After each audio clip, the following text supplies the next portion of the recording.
ആദ്യത്തെ കിളിക്കുള്ളിലെ നാളത്തെ പ്രൊമോ റിവ്യൂയിലേക്ക് എല്ലാവർക്കും സ്വാഗതം. അങ്ങനെ നമ്മളെ സുഭാഷ് ചേട്ടനാണെങ്കിൽ നിധിയെ വിളിച്ചിട്ട് പറയുന്നുണ്ട് കേട്ടോ, മോൾക്ക് എന്ത് ആവശ്യമുണ്ടെങ്കിലും സുഭാഷ് ചേട്ടൻ കൂടെ ഉണ്ടെന്നൊക്കെ പറയുന്നുണ്ട്. മോൾക്ക് എപ്പോൾ വേണമെങ്കിലും വീട്ടിലോട്ട് വരാം എന്നൊക്കെ നമ്മളെ സുഭാഷ് ചേട്ടനാണെങ്കിൽ പറയുന്നുണ്ട് നിധി എടുത്തപ്പോൾ. ഇതൊക്കെ കേൾക്കുമ്പോൾ നമ്മൾ നിധിക്കാണെങ്കിൽ ആകെ സങ്കടമൊക്കെ ആവുന്നുണ്ട് കേട്ടോ. പിന്നെ നമ്മൾ സുഭാഷ് ചേട്ടനുള്ള ആയിട്ട് അവിടെയുള്ള നല്ല നിമിഷങ്ങളും കാര്യങ്ങളൊക്കെ നമ്മൾ നിധി ഇങ്ങനെ ഓർത്തുകൊണ്ടൊക്കെ ഇരിക്കുന്നുണ്ട് കേട്ടോ. അവിടെ നിന്ന് ഫുഡ് ഒരുമിച്ച് കഴിക്കുന്നതും അങ്ങനെയൊക്കെയുള്ള കാര്യങ്ങളൊക്കെ നമ്മൾ നിധി ഓർക്കുന്നുണ്ട് കേട്ടോ. പിന്നാണെങ്കിൽ നമ്മൾ നിധിയുടെ കൂടെയുള്ള ആ ഒരു കൂട്ടുകാരി ഉണ്ടല്ലോ, അവർ വന്നിട്ട് നമ്മളെ സുധീഷിനെ കുറിച്ച് പറയുന്നുണ്ട്.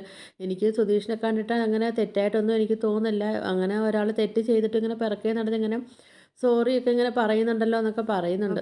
എന്തായാലും ഇപ്പം ഇങ്ങനെ പുറകെ നടന്ന് സോറി പറയുന്ന ആ സുധീഷിൻ്റെ അടുത്തൊന്ന് ക്ഷമിച്ചു കൊടുക്കാവുന്നേ ഉള്ളൂ എന്നൊക്കെ പറയുന്നുണ്ട് കേട്ടോ. പിന്നെ നമ്മൾ നികേഷ് ആണെങ്കിൽ നമ്മൾ ഹരീഷിൻ്റെ അടുത്തും സുധീഷിൻ്റെ അടുത്തും സുഭാഷ് ചേട്ടൻ്റെ അടുത്തൊക്കെ പറയുന്നുണ്ട് കേട്ടോ, ഈ സുധീഷ് ചേട്ടൻ കാരണമാണ് ഏട്ടത്തി ഇവിടുന്ന് പോയത്, അല്ലെങ്കിൽ ഏട്ടത്തി ഇവിടെ കണ്ടുപോയതിനെ ഈ സുധീഷ് ചേട്ടൻ ഫ്രോഡാണെന്നൊക്കെ ഇങ്ങനെ പറയുന്നുണ്ട് കേട്ടോ. പിന്നെ ആണെങ്കിലും നമ്മൾ നികേഷ് ആണെങ്കിൽ നമ്മൾ നിധിയായിട്ട് വീഡിയോ കോളിലൊക്കെ വിളിച്ച് സംസാരിക്കുകയൊക്കെ ചെയ്യുന്നുണ്ട് കേട്ടോ. അപ്പോൾ നമ്മൾ നികേഷിനെ കണ്ടിട്ട് നമ്മൾ നിധിക്കാണെങ്കിൽ സങ്കടം വരികയൊക്കെ ചെയ്യുന്നുണ്ട്. അങ്ങനെ ഇതൊക്കെയാണ് പ്രൊമോ റിവ്യൂ ആയിട്ടൊക്കെ കാണിക്കുന്നത്. അപ്പോൾ വീഡിയോസൊക്കെ ഇഷ്ടപ്പെട്ടാൽ ഒന്ന് ലൈക്ക് ചെയ്ത് ഷെയർ ചെയ്ത് സബ്സ്ക്രൈബ് ചെയ്ത് കൊള്ള ബെല്ലൈക്കൻ എനേബിൾ ചെയ്തൊന്ന് സപ്പോർട്ട് ചെയ്യണേ.